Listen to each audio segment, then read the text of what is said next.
Hey, hello, and my light is not on, and I'm sorry about that. I should turn my light on, and I think that's better. Okay, so welcome to the Flipping and Wholesaling Houses in New York show. I am Michael Pinter. I teach you how to start flipping and wholesaling houses in New York if you're already doing it, how to grow your business. We're talking about how to renew real estate license in New York. Just got a bad text. Okay, so renewing your license in New York is not so hard. The issue is because the truth is they're going to let you know in advance before your license expires. But there's a couple of things you have to do in New York. So you have to take continuing education. You need 22 and a half hours, I think, every 2 years. So it's important that you have that before you renew. The license lasts 2 years. So every 2 years you have to do that. And there are certain requirements during that time about what continuing education is. So some of it has to be about ethics, some of it has to be fair housing.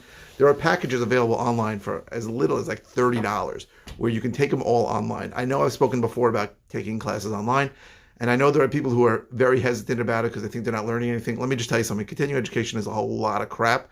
You don't have to be tested on anything. You don't have to pass any tests. You don't have to learn anything. You just have to go through the motion. So I highly recommend you do that online.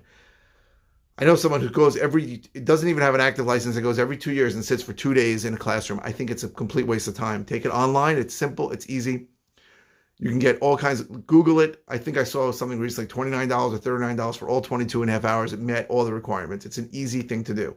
And you don't even need to keep track of it. You should, because what usually happens is you just certify when you renew your license that you have the continuing education. The real estate board reserves the right to ask you to prove it. So you should, when you finish a course, just sort of keep a certificate. It can be electronic. And then if they ask you for it, you show it to them. But chances are most likely they're not even going to ask for it. But you should do it because if you get caught without doing it, they're going to revoke your license. So you have to do the continuing education, and that's it. And then you have to pay the fee to renew. It's not expensive. It's not a big deal. It's one of the easiest things around because they're so on top of you renewing it. But I saw the numbers for local LIBOR, which is our real estate board, the Long Island Board of Realtors, and they have so many members paying hundreds of dollars. They are raking in so much cash. They have so many full-time employees that many of them are unnecessary. It's unbelievable what kind of crazy business it is. So their job really is to just get people to join and renew, and that's it. And then they have a crazy powerhouse business that goes on. And they do good work, but really, they should cut their fees in half and let a big chunk of the people go, and they'd probably still be a more efficient and better company. But whatever, that's not the topic of this discussion. What's going on with my light? It keeps changing shades. 1 second. Is that better or worse? I don't know what's going on here. It's blinking in and out.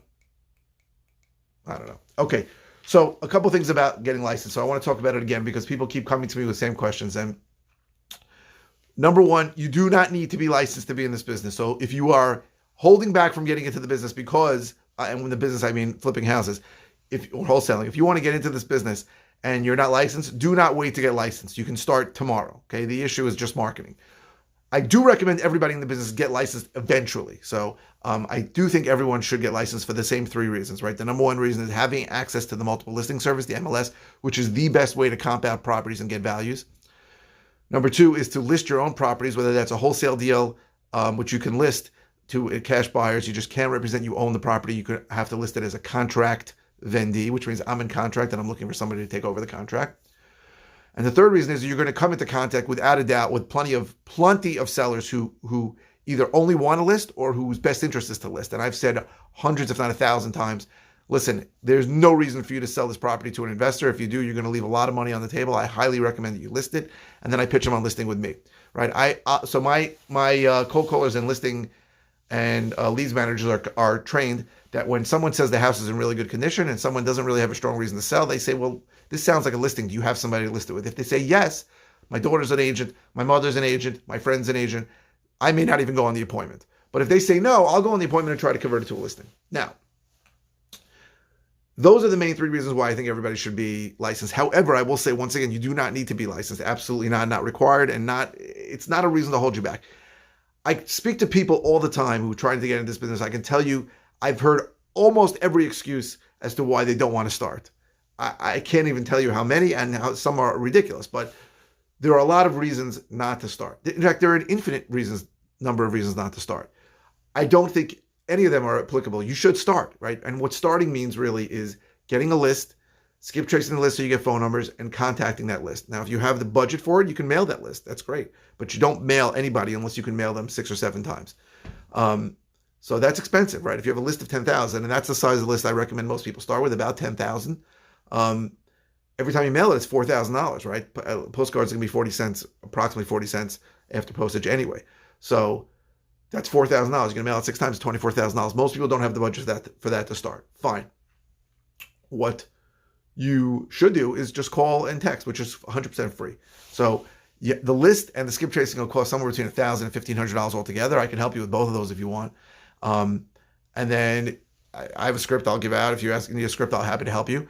And just call people and you basically ask them if they want to sell. That's basically the gist of it. You're asking if they want to sell, and enough people will say yes. Eventually, I think within a year, you can get a deal, right? And the average deal that I do is around 30 grand. So it's not crazy. It's just a lot of dealing with a lot of rejections, kissing a lot of frogs before you get to that prince, and having people tell you to go drop dead a bunch of times, right? People screaming at you, do you see a sign in front of my house? If I wanted to sell it, I'd put a sign. You're going to get all that, and you have to be, and over time, you get completely immune to it. I get completely immune to it. People screaming at me, telling me, I had somebody the other day, she was in a real estate related field, and she got a text from me, and she goes, do you know how unprofessional it is to text somebody about this? And I'm like, with all due respect, if you want me to take you off the list, I'll be happy to take you off the list. I'll never text you again. I go, but do not give me advice on how I do my business. I'm not going to give you advice on how to do yours. She was shocked. But I can't, really, that's not what I should have said. What I should have said is, I'm sorry, I'll make sure you never get texted again. But she wanted to lecture me about how to do my business. And I don't like to get lectured. I hate getting lectured by anybody, especially by somebody who doesn't know how the business works or what to do. Like, I just closed the deal that I got from a text. I made a ton of money on it. You want me to stop texting because you don't like being texted? You feel it's unprofessional? I'm going to continue to text people until I can't, or until it doesn't make me any money. And I'm going to continue to market. That's how it works. So you develop a thick skin, and you develop an immunity to people that tell you, literally, I've been told to die in a fire. Not a great thing. And I never thought of that. It was actually quite brilliant in a short, very terse, short, consistent way to tell somebody to drop dead. But the truth is that that's how it works. That's the only way it does. Like, I go through this all the time, but for the first 4 years in this business, I went to the auctions every single week, and I spent 2-3 days a week on dealing with auction properties, and I could not scale that business because you can't control what you buy at an auction because you never know what somebody else is going to bid. But once I started going direct to seller, and I've been doing that for 5 years, that is how you build up leads, right? And I wish I would have started 4 years before that. I'd have more deals now. I just got a deal with somebody I first spoke to in 2018. It's over 3 years ago. So that's how it works. There is no shortcut to it, right? You have to constantly be marketing, constantly be reaching out to people, asking if they're selling, if they are, keeping track, following up with them. And that's how you get deals, right? People raise their hand and say, I'm interested in selling, but I'm not thinking about it. I don't know. What's your price? I don't know if I want to sell for that. But the circumstances change. Motivation changes, right?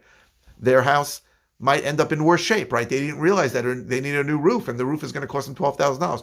They didn't realize that they have to get to North Carolina because their mother is in late stage Alzheimer's and may not recognize them later, and they want to be there for her. All kinds of situations arise. These things just happen. These situations will always happen. Always. They're never going to stop, ever, right? My brain I'm so limited on some things, but I used to think, well, all the properties that can sell to an investor are going to be sold already. That's not how it works. There are always going to be properties to sell to an investor, right? We provide certainty and convenience. We help people by giving them the certainty that we're going to close and the convenience of not having to clean it up and not having to show it 100 times. That's what we provide, and there'll always be deals for that, always. So if you're interested in how I can help you, go to howtoflipnewyork.com. If you're interested in coaching, go to coaching.howtoflipnewyork.com. If you're interested in my course, go to howtoflipnewyorkcourse.com. Please subscribe if you're watching on YouTube. Anywhere you're watching, please give me a thumbs up, likes. I really appreciate it. And keep the comments coming. This came from a comment, and I really, really appreciate the comments. Thank you very, very much for watching.